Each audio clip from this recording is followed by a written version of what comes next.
At this time, I would like to introduce our speaker, Nan Marie Astone, and she's a senior fellow in the Center of Labor, Human Service, and Population at the Urban Institute here in DC. She earned her PhD in sociology from the University of Chicago. So again, Chicago is all in the house. And she did that just a few years ago.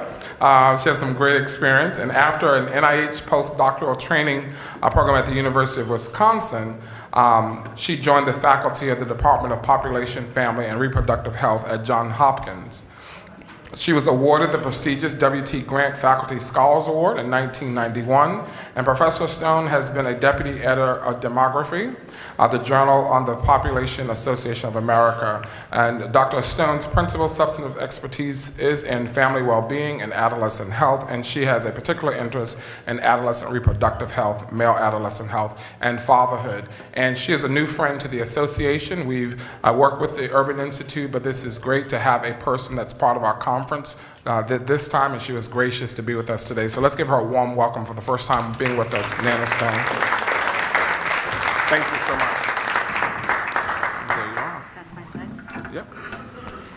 Good afternoon, everybody. It's a great day for me to be talking about fathers because, as probably some of you, but not all of you know, tomorrow is opening day of the baseball season, which is the time of year when my father and I interact the most. So I'm looking forward to the next 6 months of calling my father every day and talking about the Nats.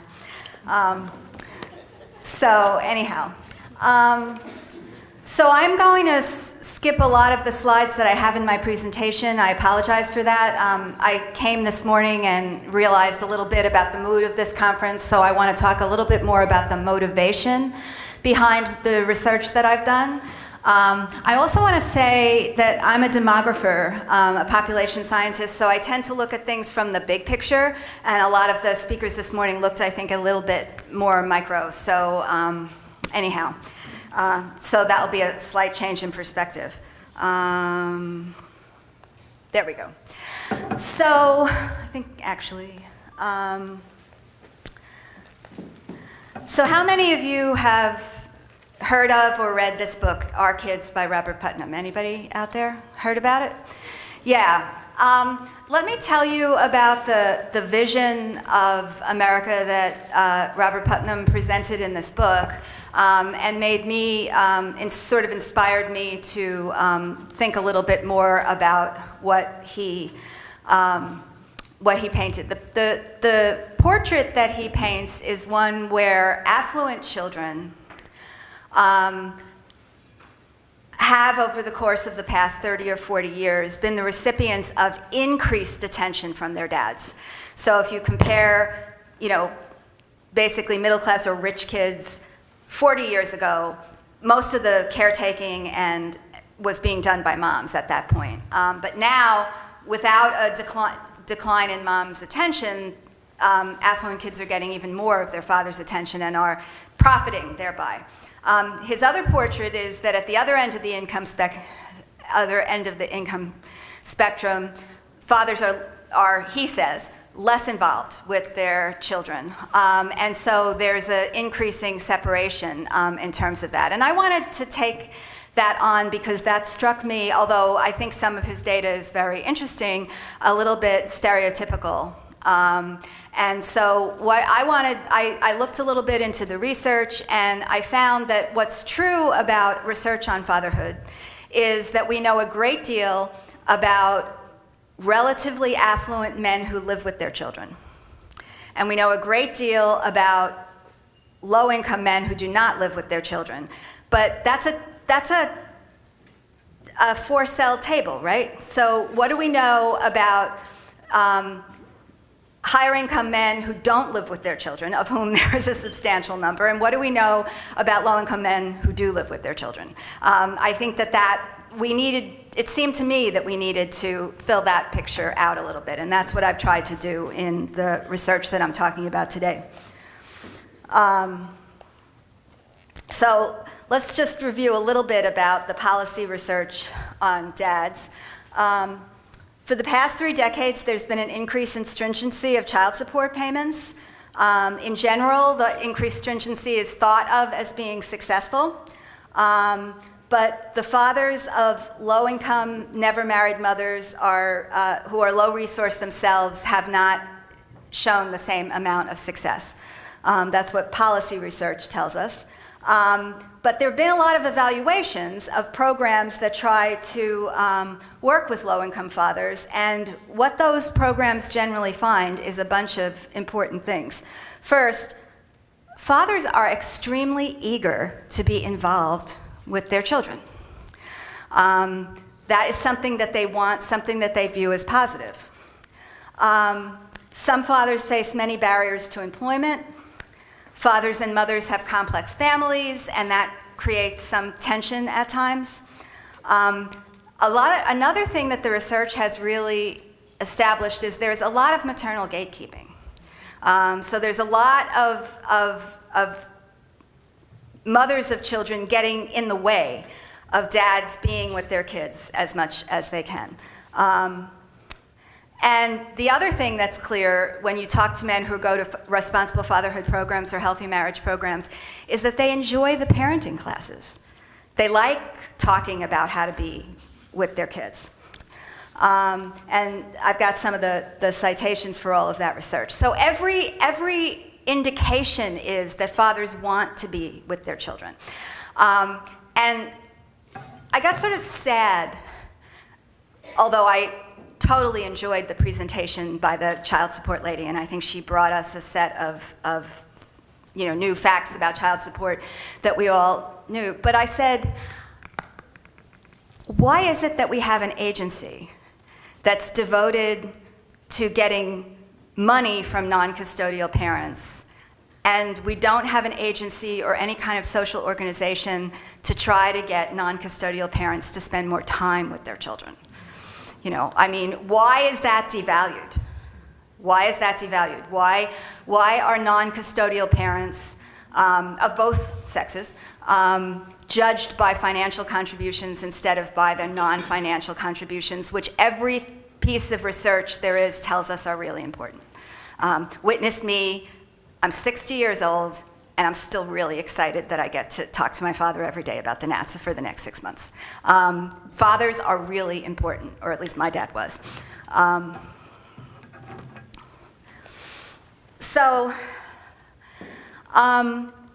It turns out that if you look at the principles underlying responsible fatherhood that the federal government has, the principles are really good.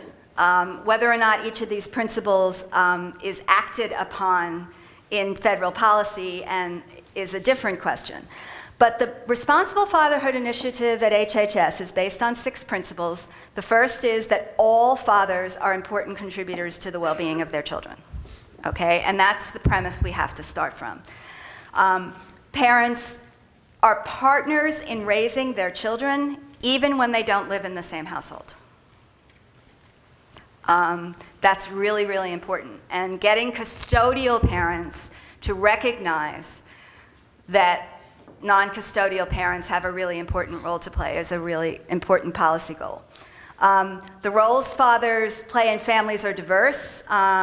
They respond to cultural and community norms, so we can't expect every father to behave in exactly the same way.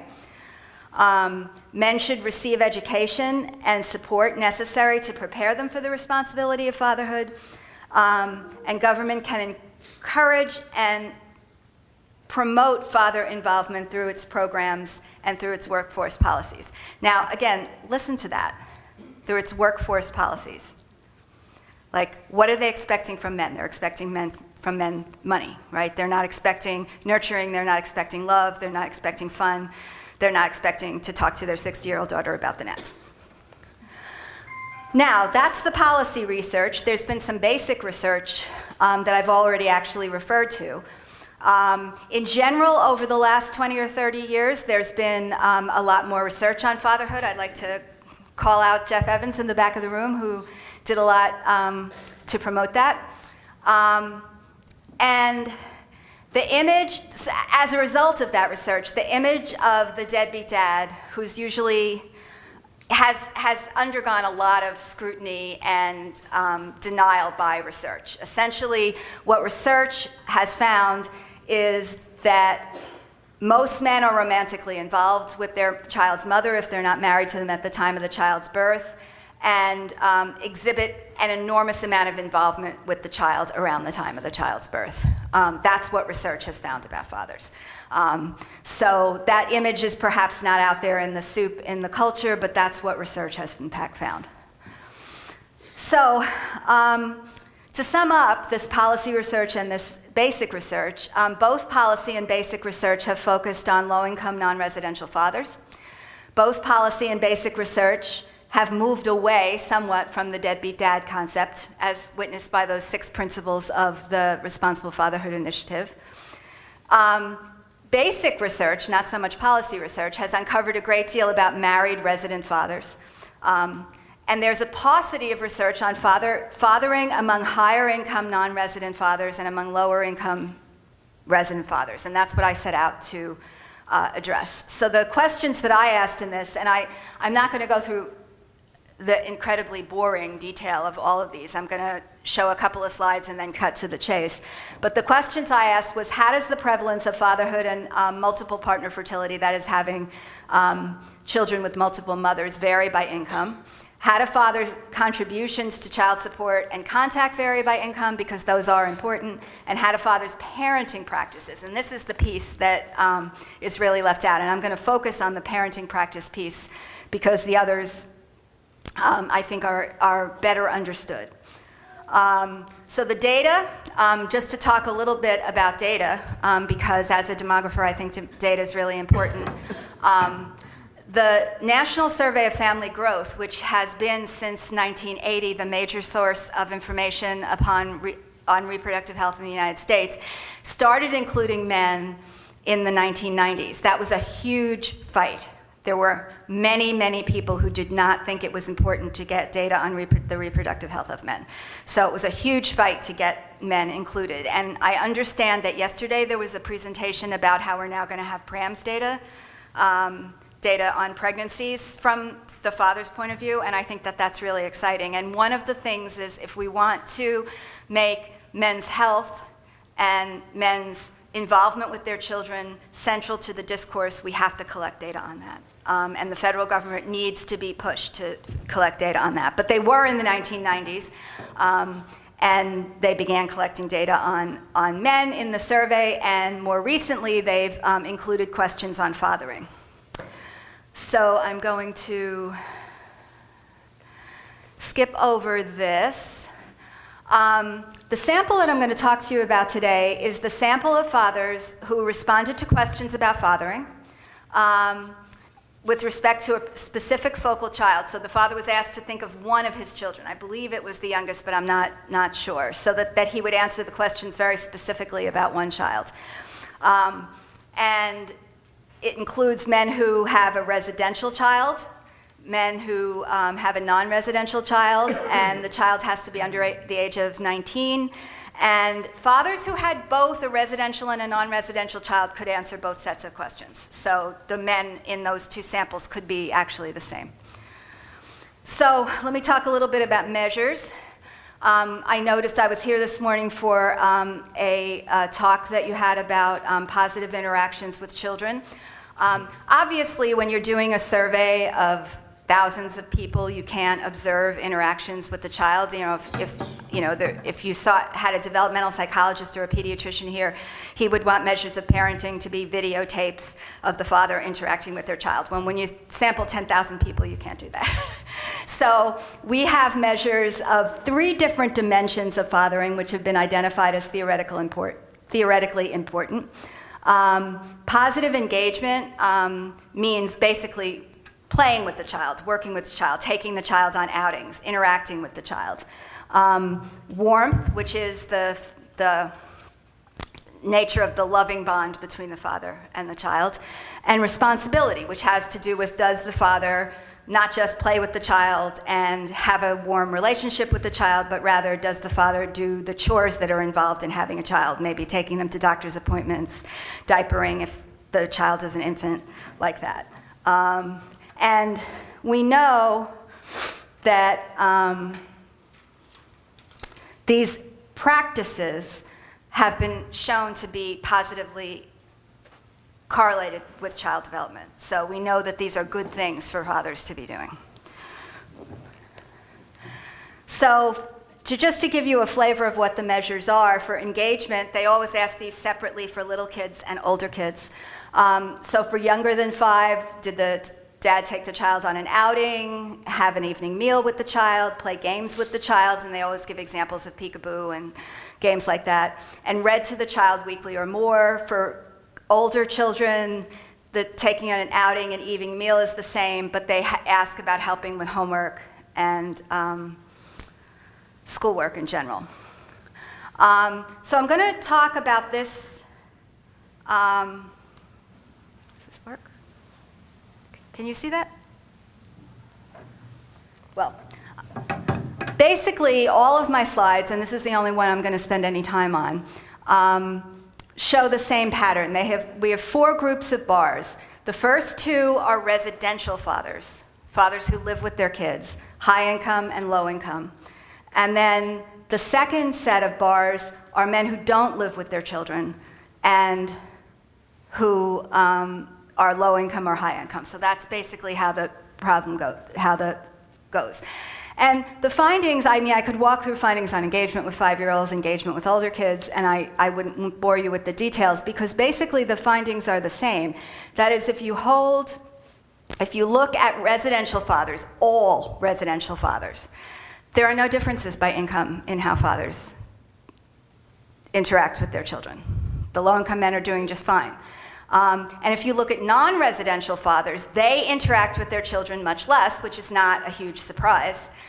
But by income, it doesn't matter. So higher income non-residential fathers are not, doing better than low-income non-residential fathers. And that's basically the pattern that I found for virtually all of the parenting practices. In fact, there's 2 exceptions that I'll call out. One is that when it comes to responsibility, the low-income fathers who live with their kids actually do more than the high-income fathers who live with their kids. So they're actually more involved in taking kids to appointments and doing things like that. The other difference that I'll call out is among non-residential fathers. The one parenting practice that does seem to be different between the high-income and low-income non-residential fathers is reading to children and helping with homework. And on that, low-income fathers seem to do a little bit less. And that might be an important point for policy intervention, and I'd like to talk about that a little bit at the end. But that's basically what I found, is residential status is the marker. First of all, I want to just call out that non-residential dads of whatever income level are doing stuff. They're doing less stuff than residential dads because they have less opportunity to do that.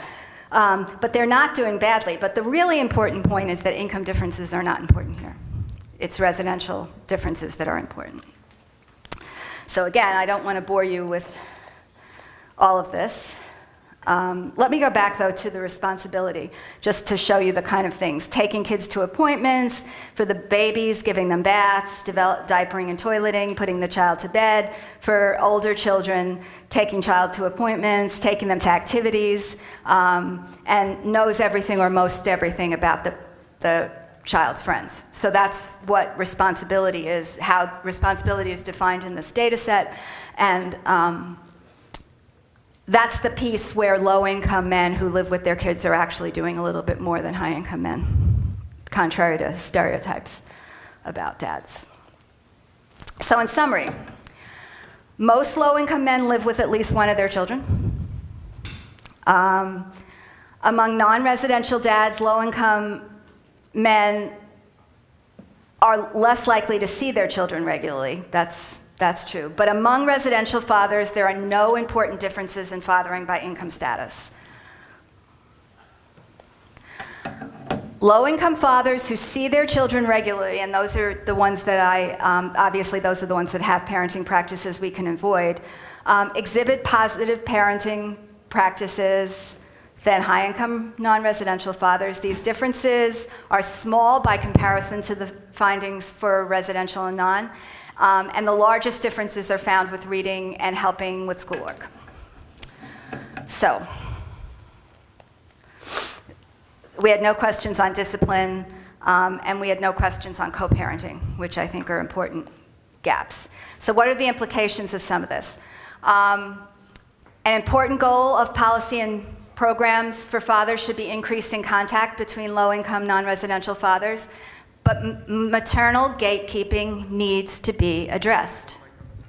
All of the research that goes and talks to fathers says that they want to be involved with their kids, and so maternal gatekeeping needs to be addressed. And programs have to avoid acting as though the price of seeing your children is money. Okay, they really need to do that, because doing that diminishes the value of time fathers spend with their children. To say it's only worth it if the father does something else is a fundamental mistake, and they really have to do that. And I would also say this about the content of fatherhood programs and the content of work with fathers. My understanding, and those of you who are out there in the trenches can correct me if I'm wrong about this, but a lot of the emphasis in parenting classes for dads talks about discipline, which is certainly appropriate. We want good discipline. But it also talks about child development and where the child is at certain levels. My own view on this, based on this research, is that such parenting classes could focus a little bit more, like we were talking about this morning, on specific parenting practices that are positive for children, instead of sort of taking this very, very big view of, where the child is in development. And I think I work with a fatherhood agency that is doing fatherhood programming in New York City. And one of the things that they talk about is there's sometimes an assumption, and I know I'm talking to a healthy start here, so I know you're all talking about little kids, but there's sometimes an assumption that the kids are little in fathering programs, that you're talking to new fathers. Well, in fact, you might be talking to new fathers, but they might have older children.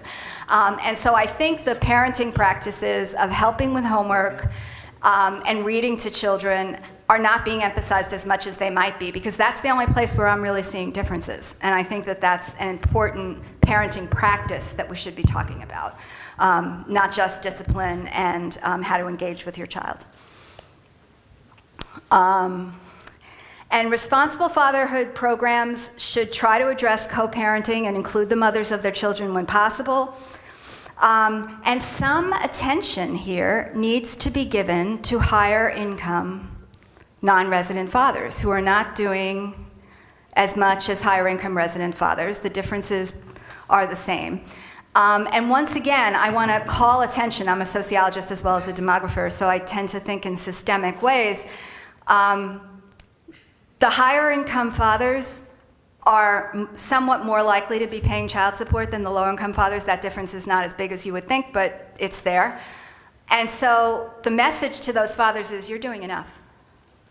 Well, they're not, if they're only giving money. They're not doing enough. Children need, 60-year-old children need to talk to their dads about the gnats. So we really need, from a research perspective, from a policy perspective, I understand that policy and programs tends to focus on particular populations.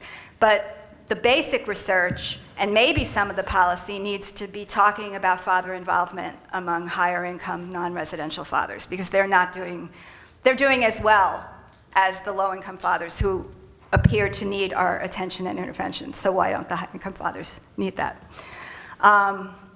And programs for low-income children need to avoid being mother-centric, since fathers are often in the picture, and if they're not, it would be good if they got there. So, do we have some time for questions? I I hope that was somewhat informative, and I'm happy to take your questions.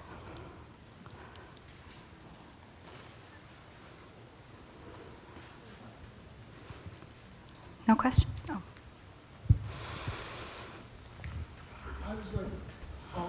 I'd just like to know the name of the study that they came out of. Oh, it's called the National Survey of Family Growth.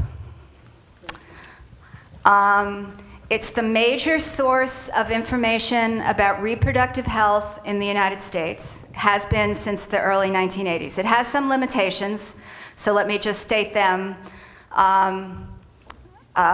Clearly, in this talk, I didn't emphasize the data about child support and contact with children, because I feel like that's, been done, and certainly this audience is very aware of it. But it is a younger sample. So it's a sample of men 15 to 49, and that's because it started out as a sample of reproductive health of women, and they felt like women had no reproductive health needs after they turned 49. The result of the survey, by the way, focusing on that, is that there is no systematic population-based knowledge of menopause in the United States, because they don't ask data. So that's not something of concern to fatherhood folks, but it's of concern to postmenopausal women. And they followed that with the men. They did it 15 to 49. And I mean, the really fascinating thing here is that the idea was we didn't have to have a survey outside the childbearing years for women, but as we all know, the childbearing years for men are longer, but we still cut it off at 49. With all of that said, it's a great data source. And it's publicly available. You can download anything you want.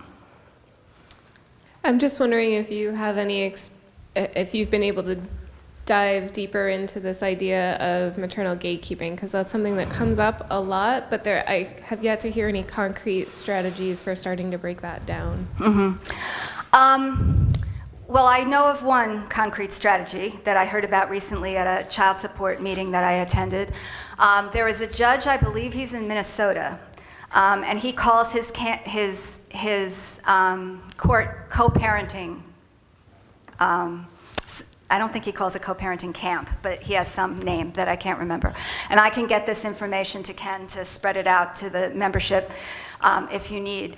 But he has been remarkably successful in getting couples who were pretty hostile to each other. So, I mean, by definition, we're talking about couples that the court had to intervene with. So these are not couples who are still romantically involved and who are very lovey-dovey. And he's gotten a phenomenal response rate. It was a randomized control trial, so he has really good data. And when they come to his court, they don't just talk about child support.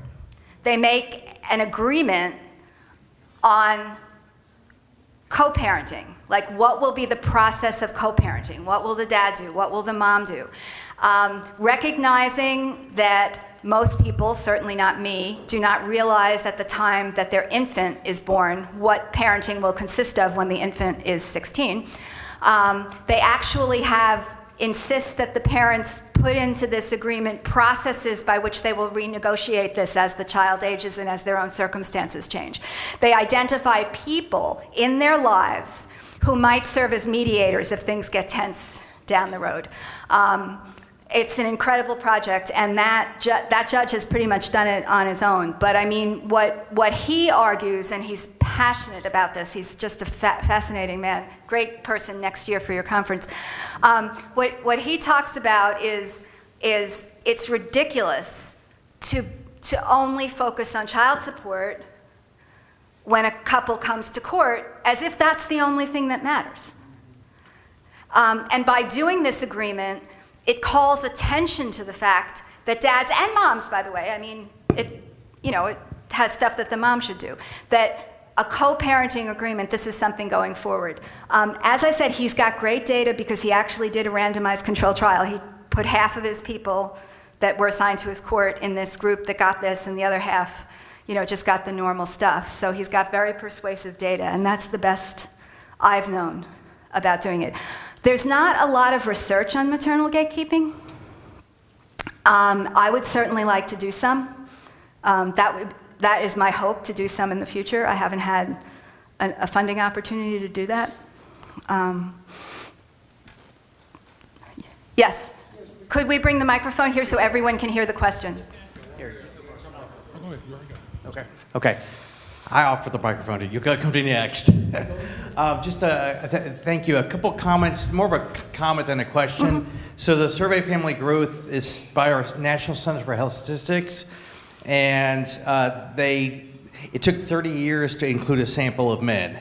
A long time, but at least they did it. And so it's been around since 2002. But what I wanted to say is they really want people to use the male data more. And so they're currently will be looking at revisions to the questionnaire. So if there are measures related to fatherhood, and I can follow up with Ken and Deborah, let's get the feedback now. And so when the next cycle goes in, we can make some modifications either to the questions or to the responses to the questions. A lot of times there's something that's a very simple change they can make. And if there are certain analyses that you guys want run, let me know, and we will get them run for you, if that would help. It's a great source of data.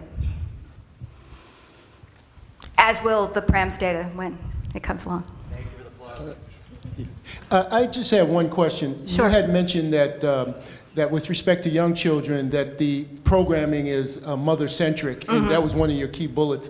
I'm wondering, again, kind of pairing off the question that was asked earlier, strategies that you think about, how does this idea of broadening it from a mother-centric perspective get implanted or embedded in institutions and practices, both institutionally and from a policy perspective? You have any thoughts?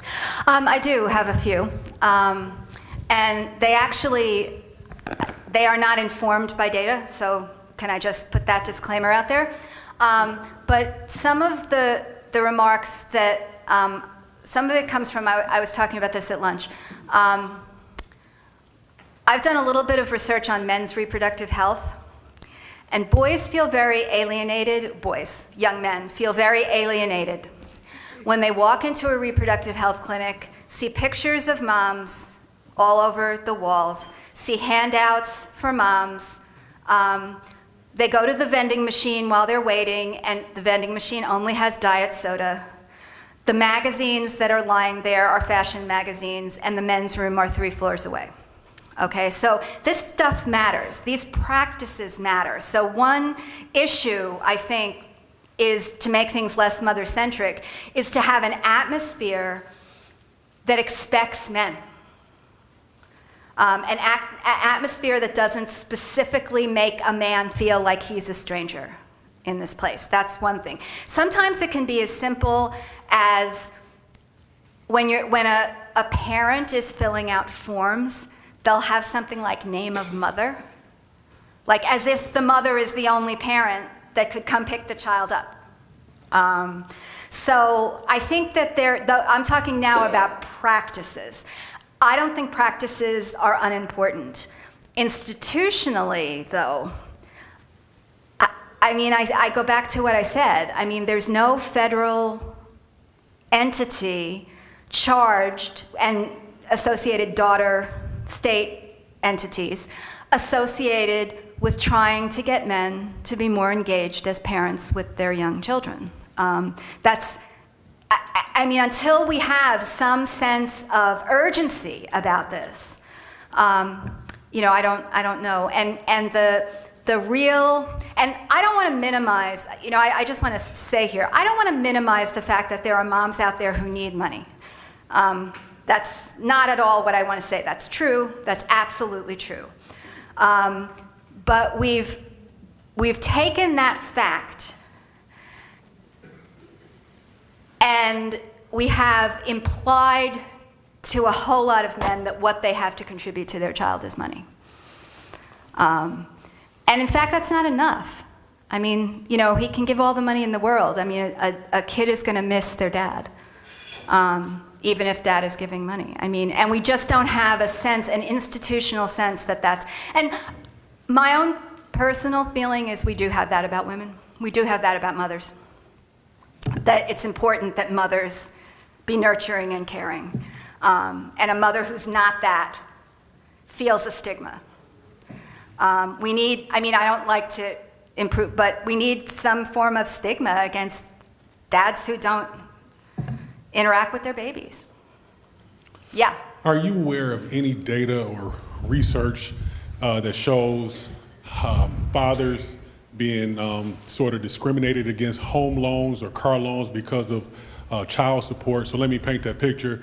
When a father's on child support, that's considered debt. So it counts against his debt to income ratio. So are there any studies or research that shows that? That way we can use that information as we approach that subject with lawmakers? I don't know of any information, any research that's been done. I do know that child support debt is not treated like other debt in the United States. It's debt normally gives you a good credit, fulfilling debt gives you a good credit score. You get a mortgage, you pay a mortgage, oh, you paid your mortgage, you have a good credit score. Oh, you paid your child support doesn't get you that. So that would be a change we could make. That, oh, you paid your child support, that means you're responsible and, I'll lend money to you. Certainly the percentage that we think men can pay is too high. The proportion, but I don't know of any. There's not as much research on all of this as there should be. I'm sorry. And you also have to say, is there no research, or does Nan not know of any research? That's, possible. Okay, that concludes questions. Thank you very much, Dr. Astone.